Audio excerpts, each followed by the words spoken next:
Ton patron n'est pas ton ennemi, ton ignorance financière, oui. Voilà, c'est dit. C'est peut-être un peu direct, mais c'est une vérité qui peut changer ta vie. On passe notre temps à se plaindre de notre salaire, de nos chefs, de nos collègues. On pense que si seulement on gagnait plus, tous nos problèmes disparaîtraient, comme par magie. Mais laisse-moi te poser une question. Si je te donnais 10 000 € de plus par an, demain, qu'est-ce que tu en ferais? Tu changerais de voiture? Tu prendrais des vacances plus luxueuses? Tu achèterais le dernier smartphone? Et dans un an, serais-tu vraiment plus avancé financièrement? Probablement pas. Le vrai problème, ce n'est pas le montant qui rentre chaque mois. Le vrai problème, c'est qu'on ne sait pas quoi faire avec. On n'a jamais appris à gérer notre argent. À l'école, on nous apprend l'histoire, les maths, les sciences, mais jamais, au grand jamais, l'éducation financière. On sort de l'école avec un diplôme, mais sans la moindre idée de comment fonctionne un budget, un investissement, ou même un simple plan d'épargne.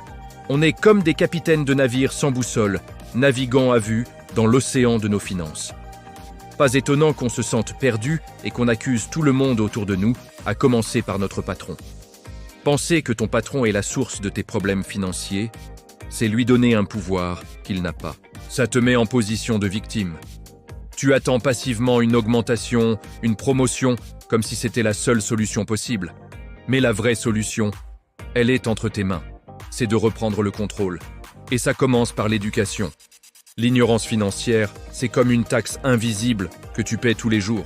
C'est l'argent que tu perds en frais bancaires inutiles, en crédit à la consommation, au taux exorbitant, en opportunités d'investissement que tu laisses passer par peur ou par méconnaissance. Imagine un instant que tu passes 1 heure par semaine à te former sur la finance personnelle. Juste 1 heure. Tu lis un livre, tu regardes des vidéos, tu écoutes un podcast. En quelques mois, tu sauras comment établir un budget qui tient la route, comment te débarrasser de tes dettes intelligemment et comment commencer à faire travailler ton argent pour toi, même avec de petites sommes. Tu découvriras que l'investissement n'est pas réservé aux riches en costume-cravate.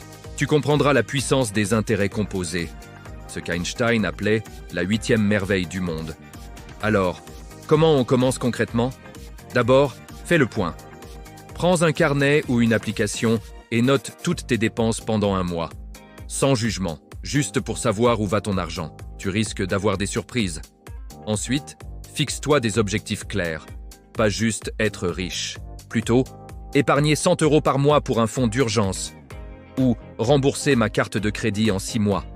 Des objectifs précis, mesurables et réalistes. La 3e étape, c'est d'automatiser.